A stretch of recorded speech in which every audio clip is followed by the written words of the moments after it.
Now, many experts question the impact of sanctions on Russia's economy. They say sanctions will not make Russia return Crimea to Ukraine, but they may force Russia to revise its economic priorities. Daria Bondarchuk has more.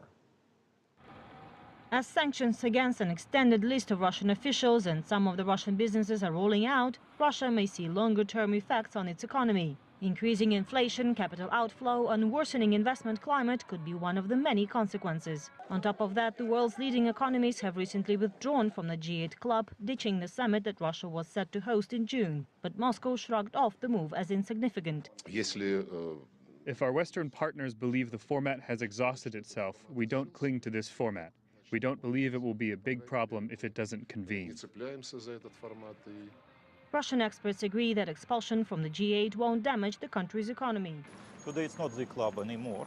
And to be honest, the whole system of global governance has pretty much collapsed. G20 is not very effective either. So it might be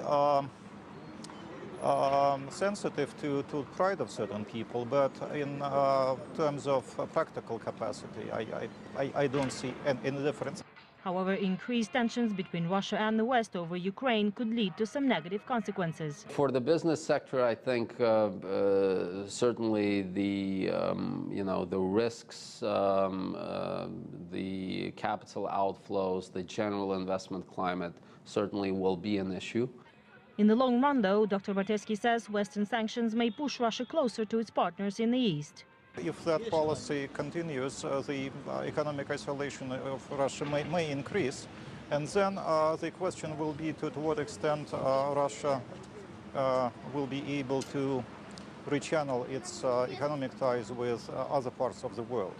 So to what extent the idea of turning south and turning east will work. Experts say that if Russia is successful in diversifying its economic relations and boosting cooperation with China and other ASEAN members, the attempts to isolate it from the global economy will be ineffective. Daria Bondarchuk, CCTV, Moscow.